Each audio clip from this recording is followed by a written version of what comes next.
Mesdames, Messieurs, soyez les bienvenus. Merci de suivre cette édition d'information. Voici les titres. Les dernières cérémonies des obsèques de Son Excellence Monseigneur Marie-Daniel Dadié ont eu lieu les 9 et 10 novembre à la cathédrale Saint-Jean-Baptiste de Korogo, en présence des évêques et archevêques ivoiriens, de nombreux prêtres, religieux, religieuses, ainsi que des fidèles laïcs venus de différents diocèses de Côte d'Ivoire. Et puis nous reviendrons sur la cérémonie de lancement officielle des activités régionales Empower en Afrique de l'Ouest. Elle s'est déroulée le mardi 24 octobre dernier à l'initiative de Catholic Relief Service, en présence de Son Excellence Monseigneur Bruno Esso-Yedo, évêque du diocèse de Bondougou et président de la commission épiscopale pour la pastorale sociale et le service du développement humain intégral. Depuis le vendredi 10 novembre dernier, Son Excellence Monseigneur Marie-Daniel Dadié, archevêque émérite de Korogo, repose dans la circonscription ecclésiastique. Les dernières articulations de ses obsèques se sont déroulées à la cathédrale Saint-Jean-Baptiste de Korogo. Le compte-rendu avec Marie Abissier.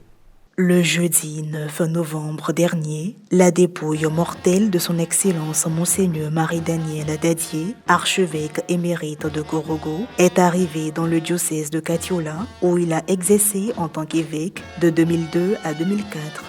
Raison pour laquelle un hommage lui a été rendu en la cathédrale Saint-Jean-d'Arc au cours d'une célébration présidée par l'actuel ordinaire du lieu, Son Excellence Monseigneur Honoré Begré Dagba. Après l'escale de quelques heures à Katiola, le cortège a pris la direction de Korogo. Dans la soirée, une veillée de prière a été organisée en la cathédrale Saint-Jean-Baptiste de Korogo. Elle a été ponctuée par la récitation du chapelet, la liturgie de la parole et une série de témoignages de la part de quelques laïcs et religieux, dont le révérend père Louis Kakou et son Excellence Monseigneur Ignace Bessi Dogbo, archevêque de Korogo. Le lendemain, vendredi 10 novembre, au même lieu, une cérémonie de décoration à titre posthume du défunt a été faite par une délégation d'autorités politiques ivoiriennes avec à la tête Madame Anne Désirée Ouloto, ministre de la fonction publique et de la modernisation de l'administration.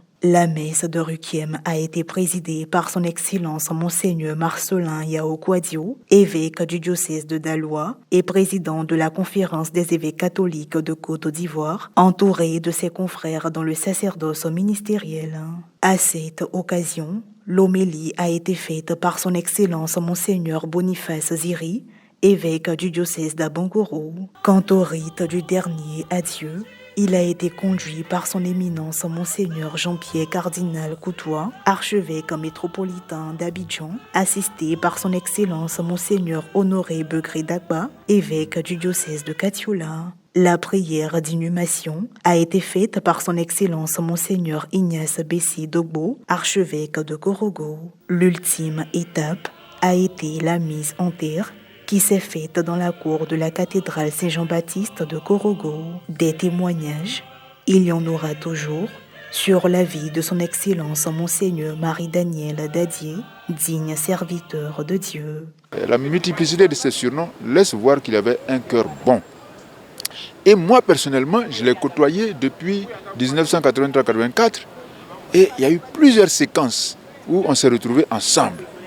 Donc j'ai retenu et je retiens de lui ceci, qu'il était fidèle à ses amitiés. Il est capable d'aller dans un trou, trouver un jeune, un enfant qu'il a connu et qui a perdu un parent. Il va faire 700 km pour ça. Vous voyez? Donc il était fidèle à ses amitiés. Moi je retiens ça particulièrement de lui parce que ce n'est pas donné d'être fidèle à ses amitiés. Surtout quand on a beaucoup de charges et tout ça, la tendance est d'oublier ses amis. C'est d'abord un frère, eu égard à sa simplicité, sa spontanéité dans les relations.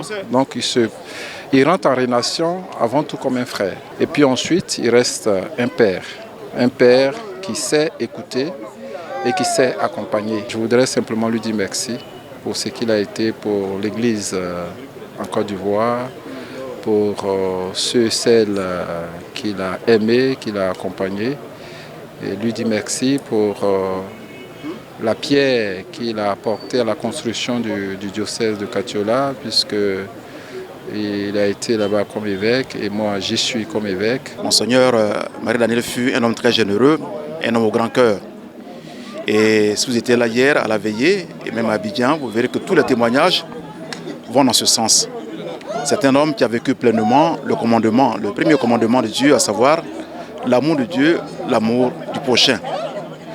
Il a rendu plein de services, il a aidé beaucoup de gens et toutes ces filles et ces fils spirituels qui se sont déplacés depuis Abidjan jusqu'ici, tout cela est l'expression de cet amour qui a marqué son existence. Je sais que j'étais au séminaire encore quand il a été nommé, je pense, évêque. Mais en tout cas, ma position faisait que, bon, je ne le connaissais pas avant, mais je savais en même temps aussi qu'il faisait pas mal de choses ici à Korogo et puis à Katiola, et puis ensuite, surtout dans le dialogue interreligieux. C'est là même que, bon, on a entendu beaucoup parler de lui. Il était une personne très dynamique qui était sensible à la cause des personnes fragilisées, faibles, et il appliquait en ce sens l'évangile en allant vers ces personnes-là, en se battant pour les aider.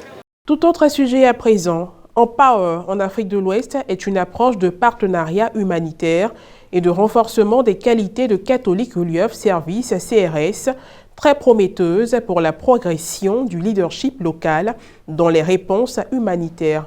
Le mardi 24 octobre dernier, lors du lancement du projet, des actions et des stratégies ont été évoquées par des responsables nationaux. Plus de détails dans le reportage de Frédéric Monet et de Morel Potsi. Installé en Côte d'Ivoire depuis octobre 2022 à la demande de la conférence épiscopale ivoirienne, Catholique Relief Service CRS et l'Agence humanitaire internationale de la communauté catholique des États-Unis, autrement dit la Caritas des États-Unis. Le mardi 24 octobre dernier, à l'occasion du lancement du projet Empower West Africa, qui signifie en français Programme d'autonomisation des organisations partenaires travaillant sur les interventions d'urgence en Afrique de l'Ouest, piloté par l'agence, des responsables nationaux du secteur ont partagé leur point de vue relatif aux perspectives. Pour M. Jacob Niamien, directeur pays CRS Côte d'Ivoire, des réalisations ont été déjà faites et cette année, des actions seront menées dans la même dynamique. Notre vision est surtout d'accompagner l'Église, surtout qu'on a un projet d'autonomisation des jeunes et des femmes, consolidation de la paix et du développement que nous sommes en train de développer actuellement. Au niveau de Katiola et Bouaké, on a commencé l'année dernière au niveau de Odjene. Notre souhait est que ces projets-là puissent continuer pour aider surtout à prévenir les questions de tension, de pression liées aussi à des situations de crise. Nous voulons aussi une forte implication de l'Église à travers ses responsables, plus hauts responsables, dans les questions de consolidation de la paix au niveau de la sous-région. Le révérend père Jean-Pierre Tanotier-Mélé, secrétaire exécutif national de Caritas Côte d'Ivoire, quant à lui, se prononce sur les stratégies à adopter par les Caritas. Nous voyons que l'Église a toujours fait et cause pour la branche pour les pauvres, au point où elle nous invite à accorder vraiment une place essentielle à toutes ces personnes fragilisées, soit par la pauvreté, la misère. Et le projet Empower aujourd'hui, je pense que c'est dans cet objectif-là que CRS Relief Catholique Relief Service a voulu vraiment mettre l'accent, à savoir faire, je dirais, le mapping, un état des lieux des différents pays et voir quels sont les leviers sur lesquels les différentes Caritas pourraient effectivement jouer pour aider un tant soit peu toutes ces populations-là à être résilientes, c'est-à-dire une prise en charge. Et donc, pour nous, Caritas Côte d'Ivoire, c'est vraiment une joie, une grande joie. Rappelons que l'événement s'est tenu au sein d'un hôtel de la commune de Cocody, en présence de son Excellence Monseigneur Bruno Essoyedo, évêque du diocèse de Bandoukou et président de la commission épiscopale pour la pastorale sociale et le service du développement humain intégral, sans oublier les partenaires et les convives. Point final à cette édition d'information. Merci de l'avoir suivi. Que je veille sur nous. À très bientôt.